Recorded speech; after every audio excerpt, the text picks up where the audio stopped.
अस्सलाम वालेकुम स्टूडेंट्स। हमारा जो सेकंड लेक्चर जो है वो फैक्टराइजेशन मेथड है। हमारा second lecture 10th class math. अब हमने इससे पिछले लेक्चर में पढ़ा था कि क्वाड्रेटिक इक्वेशन क्या होती है, उसकी फॉर्म्स पढ़ी थी कि क्वाड्रेटिक इक्वेशन की दो फॉर्म होती है, एक प्योर फॉर्म होती है, एक उसकी स्टैंडर्ड फॉर्म होती है। ठीक है, नेक्स्ट उसमें हमने उसके बाद में पढ़ा था कि उसको सोल्व करने के मेथड कितने होते हैं। तीन मेथड होते हैं उसको सोल्व करने के। फर्स्ट हमने पढ़ा जो है ना, उसके लिए फर्स्ट मेथड हमारे पास है फैक्टराइजेशन मेथड। अब उस क्वाड्रेटिक इक्वेशन को सोल्व करने के तीन मेथड होते हैं, उनमें से फर्स्ट मेथड मैं डिस्कस कर रहा हूँ, फैक्टराइजेशन मेथड इसका नाम है। तो उसमें एक्सरसाइज नंबर 1.1 है, उसमें क्वेश्चन नंबर 2 है। तो उस क्वेश्चन नंबर 2 को फैक्टराइजेशन मेथड से ही हमें सोल्व करना है। तो ये मेथड कैसे करेंगे। हमारे पास इक्वेशन है x स्क्वायर, पहला पार्ट है क्वेश्चन नंबर 2 का फर्स्ट पार्ट है x square minus x minus 20 0। हमने फैक्टराइज कैसे करना होता है, ये फैक्टराइजेशन का मतलब क्या होता है, यानी हमने इक्वेशन के फैक्टर फाइंड करने होते हैं। अब फैक्टर किसे कहते हैं, वो नंबर या वो वैल्यू किसी इक्वेशन की जो उस इक्वेशन में पुट करने से उसको सेटिस्फाई करे, यानी लेफ्ट राइट का आंसर इक्वल आए, तो वो इसके इस इक्वेशन या क्या कहलाते हैं, फैक्टर कहलाते हैं। यानी हमने इसके फैक्टर फाइंड आउट करने होते हैं। फैक्टराइजेशन का मतलब ये होता है हमारे पास। ठीक है जी।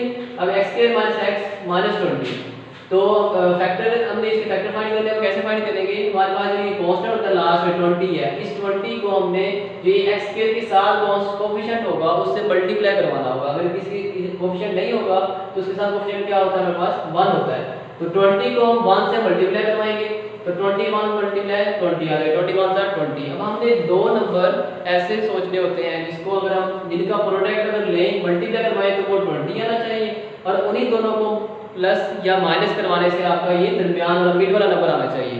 यानी आपके पास ये -1 है, ये x के साथ माइनस कोएफिशिएंट क्या होता है, -1 होता है। यानी आप 20 को 1 से मल्टीप्लाई करवाएं, 21 से 20 आ गया, ये आपने आप मल्टीप्लाई करवा के साइड पे रख लेना है। अब हमने ये दो नंबर इस तरह सोचने हैं कि मल्टीप्लाई करवाने से, उन दो नंबर्स को मल्टीप्लाई करवाने से आंसर आपके पास 20 आना चाहिए, और उन्हीं दोनों को प्लस या माइनस करवाने से आंसर आपके पास ये मिड वाला बनना चाहिए। अब देखिए 21 का 20 में मल्टीप्लाई करवाया। अब हमने देखना है कि कौन से दो नंबर हैं जिनको मल्टीप्लाई करवाने से 20 आंसर आता है। एक 4 और 5 है, 4 5 20, 2 10 20 और 21 20। अब हमने इसमें से बेस्ट देखना है कि कौन सा हमारे पास सूटेबल है।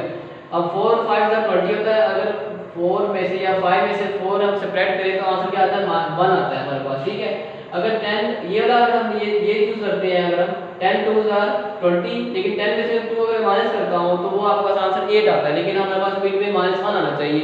तो इसका मतलब ये हमारे पास ये कैंसिल हो गया हमारे पास। ठीक है, नेक्स्ट हमारे पास है 20 × 1 इज इक्वल टू 20। अब अगर मैं 20 में से 1 माइनस करता हूं तो वो नहीं आता है, लेकिन आइडिया हमें मिड में देखे -1 आता है, तो इसका मतलब ये भी हमारे पास क्रॉस हो गया, यानी हमारे पास ये फर्स्ट ये हमारे पास करेक्ट हो गया। यानी ये हम पेयर लेंगे, यानी 5 अगर ये वो दो नंबर है जिनको अगर मैं मल्टीप्लाई करवाता हूं तो हमारे पास आंसर 20 आता है। ठीक है, और उन्हीं दोनों को मैं प्लस माइनस सब्ट्रैक्ट करवा के अगर इसके साथ मैं माइनस लगा दूं -5 और +4, तो ये -5 में से 4 जाएगा तो -1 आ जाएगा। नहीं तो वो दो नंबर जिनको मल्टीप्लाई करवाने से आंसर आपके पास 20 आना चाहिए, और उन्हीं दो नंबर्स को आप ऐड या सब्ट्रैक्ट करवाने से आंसर आपके पास ये मिड वाला आना चाहिए। इसे हम कहते हैं फैक्टराइजेशन। ठीक है, तो अब अगर बस इसको लिखेंगे कैसे, x स्क्वायर अब -5x + 4x। देखिए 5 के साथ मैं माइनस लगाऊंगा और 4 के साथ प्लस लगाऊंगा। 5 में -5 में इसमें 4 माइनस करेंगे तो -x यहां पर आएगा, तो इसलिए हमने माइनस के साथ 5 के साथ माइनस लगाया और 4 के साथ ऐड लगाया, यानी प्लस का निशान लगाया। तो -5x + 4x - 20 = 0। अब हमने क्या करना है, x सॉरी यहाँ इंदर में से x कॉमन ले लिया, x - 5 आ गया, प्लस इंदर में से 4 कॉमन ले लिया, तो ये x - 5 कॉमन आ गया, x - 5 आ गया। यानी जब 4 इंदर में से कॉमन लेंगे तो 4, तो x - 4 5 20। ठीक है, इधर में से हमने x कॉमन ले लिया, तो जब आपके पास ये दो टर्म सेम आ जाएगी, इसका मतलब आपके पास आपकी फैक्टराइजेशन से ठीक हुई है। ठीक है जी, तो ये दो हमारे पास सेम आ गए, इन दोनों में से फिर हम कॉमन निकालेंगे, x - 5 कॉमन आ गया। अब रिमेनिंग क्या बचा आपके पास, x + 4। ठीक है जी, अब 1 बाय 1 करके इसको इक्वल टू 0 की तरफ रखेंगे, x - 5 = 0 और x + 4 = 0। तो यहाँ से x -5 हो जाएगा, +5 हो जाएगा, यहाँ से +4 -4 हो जाएगा। तो यहाँ से सॉल्यूशन सेट हमारे पास क्या आ गया, 5 एंड -4।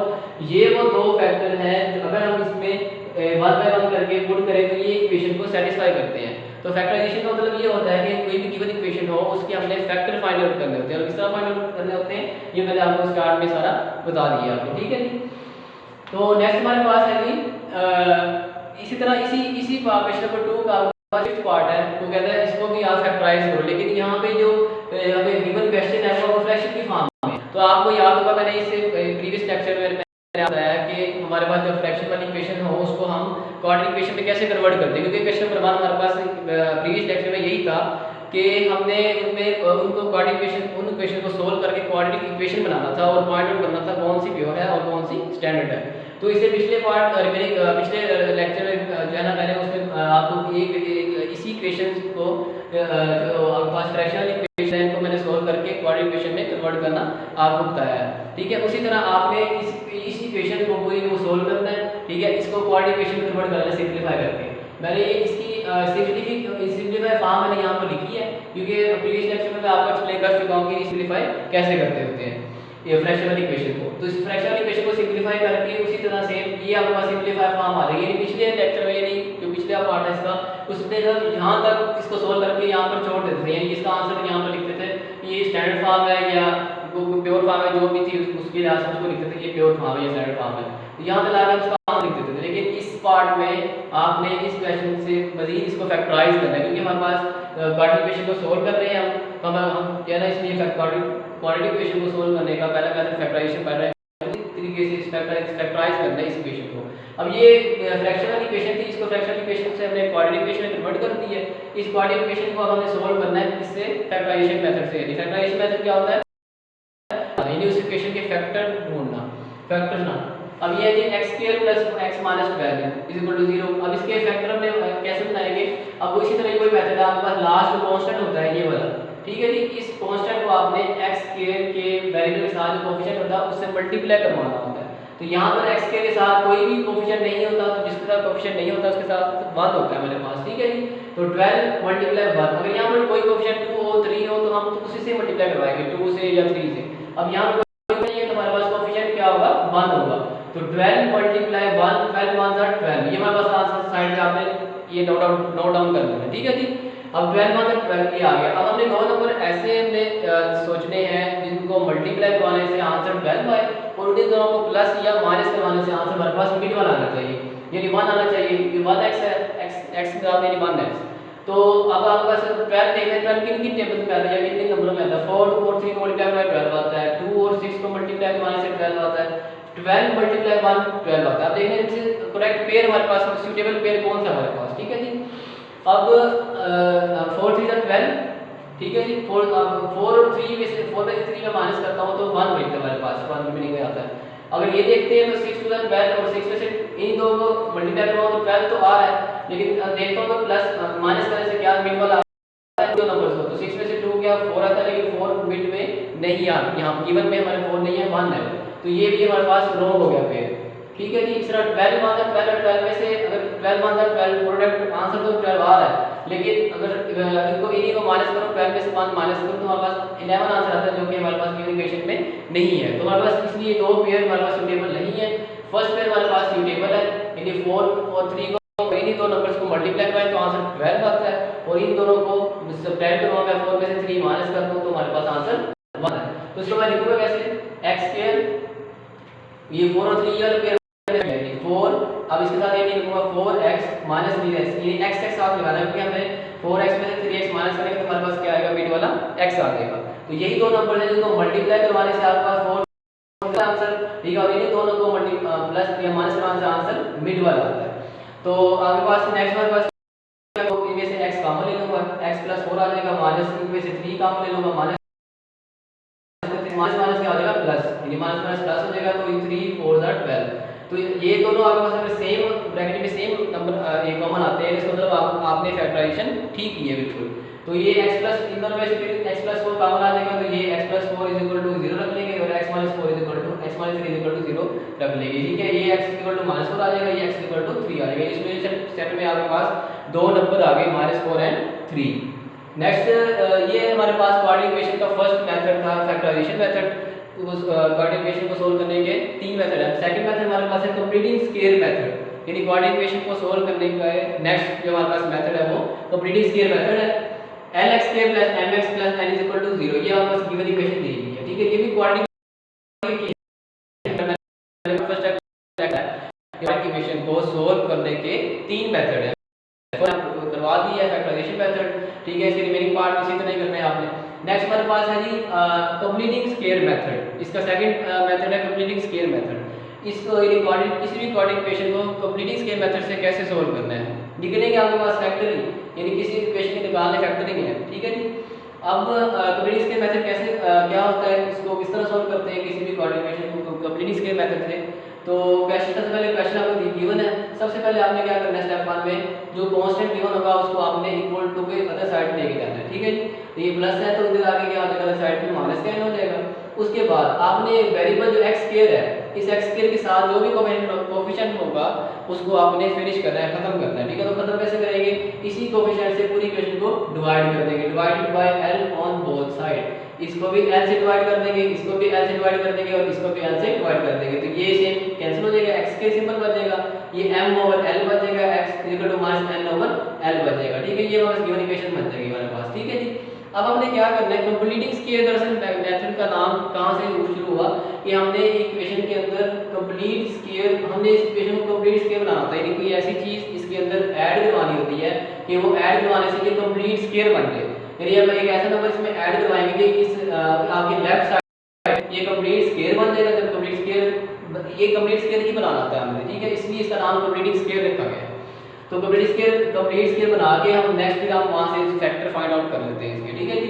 तो हमने अब वो नंबर क्या इसमें ऐड करवाने से ये कंप्लीट स्क्वायर बनेगा, वो आपने ये इस तरह करना है कि आपका जो वेरिएबल होता है ये x, इसके साथ ये कोफिशिएंट है, इसको आपने 1/2 से मल्टीप्लाई करवा देना है। ये साइड पे आप ये करिएगा, इसको जो x वेरिएबल है, फिर दोबारा से सुनिए, x के वेरिएबल जो x होगा उसके साथ जो भी कोफिशिएंट होगा, जो भी होगा, या m ओवर l है, या 1/2 हो, 4/3 हो, 7 हो, 8 हो, कोई भी वेरिएबल हो, एक कांस्टेंट हो इस वेरिएबल के साथ, तो उसको आपने 1/2 से मल्टीप्लाई करवा देना। यहाँ साइड पे आपने 1/2 से मल्टीप्लाई करवा देना, इसका जो आंसर आएगा ये m/2l इसका आंसर आ गया, ठीक है जी। ये m/2l जो आंसर आएगा उसका आपने स्क्वायर लेना है, ये m/2l का आपने ये स्क्वायर ली, इसका स्क्वायर आपने दोनों तरफ लेफ्ट भी और राइट दोनों तरफ ऐड करवाना होता है, ठीक है जी। आप समझ आइए कि क्या चीज ऐड करवानी होती है आपने हर क्वेश्चन में। इसी तरह कोई भी आपके पास कोई भी कोफिशिएंट हो आपके पास, इस x के साथ, इस x वेरिएबल के साथ कोई भी कांस्टेंट टर्म होगी, उसको आपने 1/2 से मल्टीप्लाई करवाना है। उसका जो आंसर आएगा 1/2 से मल्टीप्लाई करवाने के बाद उसका स्क्वायर लेके दोनों साइड पे आपने वो ऐड करवाना होता है, ठीक है जी। इस तरह इसका हमने पहले 1/2 से मल्टीप्लाई करवाया, m/2l आ गया था, m/2l का स्क्वायर लिया, तो दोनों साइड पे हम क्या करेंगे, ऐड करवाएंगे, x के प्लस m/l x प्लस, अब m/l का होल का स्क्वायर, 2l का होल का स्क्वायर इधर भी ऐड करवा दिया और इस साइड में भी हमने ऐड करवा दिया m/2l का होल का स्क्वायर। अब ये मैं इसको कंप्लीट स्क्वायर की फॉर्म दे रहा हूं, इसको पूरी क्वेश्चन को देखिए, a का स्क्वायर यानी x के स्क्वायर को मैं x का होल का स्क्वायर लिख सकता हूं, a का स्क्वायर प्लस ये एज इट इज होल का स्क्वायर बना हुआ है तो m/2l का ये a का स्क्वायर हो गया, ये b का स्क्वायर हो गया, a का स्क्वायर प्लस b का स्क्वायर, आगे की कंप्लीट स्क्वायर बनाने के लिए प्लस 2 a के आपके पास ये है, b आपके पास ये है, देखिए ये 2 से कैंसिल हो जाएगा, तो ये m और l x बच जाएगा, तो ये जो दरमियान वाला बिट वाला यही चीज बचेगी है, ठीक है जी। तो ये a का स्क्वायर प्लस b का स्क्वायर प्लस 2 भी मैंने इसको ये फॉर्म बना दी कंप्लीट स्क्वायर की, ठीक है जी। तो ये अगले स्टेप में क्या हो जाएगा, ये कंप्लीट स्क्वायर बन जाएगा a प्लस b का होल का स्क्वायर इज इक्वल टू, यहां मैं ये इसका स्क्वायर ओवर किया m स्क्वायर ओवर 2 का 12 का स्क्वायर क्या आ जाएगा, 4l स्क्वायर आ जाएगा आपके पास, ठीक है जी। अब इसका मैं एलसीएम ले लूंगा, यहां इसका अंदर एलसीएम क्या आ जाएगा, 4l स्क्वायर एलसीएम आ जाएगा इसका, ठीक है जी। अब एलसीएम किस तरह लेते हैं, आपने 9th क्लास में भी आपने पढ़ा, ये रीड आउट किया हुआ कि इस डिनोमिनेटर को इस पे डिवाइड करवाते हैं, तो l पे से डिवाइड कराएंगे तो एक आपके पास ये l कैंसिल हो जाएगा, जो आंसर बचता है डिनोमिनेटर में उसको आप ऊपर वाले से यानी डिनोमिनेटर से मल्टीप्लाई करवाते हैं, तो ये एक l से l से कैंसिल हो जाएगा, तो 4l बचेगा, 4l को n से मल्टीप्लाई कराएंगे तो -4ln आ जाएगा। इसी तरह सेम 4l स्क्वायर कैंसिल हो जाएगा, 1 बचा 1 बटे m स्क्वायर 1 m स्क्वायर आ जाएगा। नेक्स्ट में हम दोनों तरफ स्क्वायर रूट इसका, क्योंकि हमने फैक्टर निकालना है, स्क्वायर खत्म करना है, तो स्क्वायर रूट ले लेंगे दोनों साइडों पे, ठीक है जी। उधर स्क्वायर रूट आ गया तो ये स्क्वायर इस 100 से कैंसिल हो जाएगा, तो ये हमारे पास आंसर आएगा। जब हम स्क्वायर रूट ओपन करते हैं तो प्लस माइनस के साथ इसको लिख देते हैं, ठीक है। तो यहाँ हमारे पास क्या आ जाएगा, ये प्लस माइनस आ जाएगा यहाँ साथ हमारे पास, ठीक है। तो ये नेक्स्ट इसका रिमेनिंग पार्ट थोड़ा सा 2 स्टेप है, इसके मैंने इस तरह किया हुआ है। तो ये हम दोनों क्या लेंगे, स्क्वायर लिए, स्क्वायर रूट से कैंसिल हो गया, यहाँ पर प्लस माइनस साथ इसके आ जाएगा, ठीक है। अब हमने x की वैल्यू निकाल ली है, तो हम इस साइड उठा के इस साइड पे ले आएंगे, जब हम इस साइड में लेंगे ये क्या हो जाएगा, माइनस का हो जाएगा इस साइड पे, देखिए x -m/2l यहाँ पर प्लस का था, इधर आगे क्या हो जाएगा, माइनस का हो जाएगा, तो -m/2l प्लस माइनस इस तरह ये बाकी वैल्यू लिखिए एज इट इज, ठीक है जी। ये 4l स्क्वायर का आंसर क्या आ जाएगा, 2 2l आ जाएगा हमारे पास इधर, ठीक है। नेक्स्ट हमारे पास क्या होगा, इसका फिर हम एलसीएम ले लेंगे लास्ट में, ये 2l, तो 2l ये सेम एलसीएम तो ऊपर वाले same nominator as it is आ जाएगा, -m plus minus 4n plus m square under root, ठीक है जी। ये था कंप्लीटिंग स्क्वायर मेथड। इसको मैं एक बार दोबारा रिपीट कर देता हूं थोड़ा सा कि कंप्लीटिंग स्क्वायर मेथड कैसे करते हैं। कोई भी इक्वेशन क्वाड्रेटिक इक्वेशन दी होगी, आपने क्या करना है, सबसे पहले क्वेश्चन जो दिया होगा उसको लेफ्ट साइड पे ले जाना है, ठीक है। तो ये नेगेटिव हो जाएगा, तो उसके बाद आपने देखना है वेरिएबल के साथ अगर कोई कोएफिशिएंट है तो आपने उसको फिनिश करना है, अगर नहीं है तो आपने वो स्टेप करने की जरूरत नहीं है, ठीक है, क्योंकि कोएफिशिएंट ही नहीं होगा। तो इसमें कोएफिशिएंट जबकि है, इसको हमने कोएफिशिएंट को खत्म करना है x के साथ, तो उसी कोएफिशिएंट से पूरी इक्वेशन को डिवाइड करवा देंगे। तो डिवाइड करवाने के बाद फिर हम नेक्स्ट स्टेप हमारा जो होगा वो ऐड करवाने वाला होगा, जो मैंने आपको एक्सप्लेन किया होगा, ठीक है जी स्टूडेंट। बाकी रिमेनिंग पार्ट ये बिल्कुल इसी तरह ही है क्वेश्चन नंबर 3 के, एक मेथड समझने के लिए इस तरह क्वेश्चन की बाकी आप प्रैक्टिस करिए, इंशाल्लाह आपको क्लियरिफाई हो जाएगा। ओके बेटा, अल्लाह हाफिज़, थैंक यू।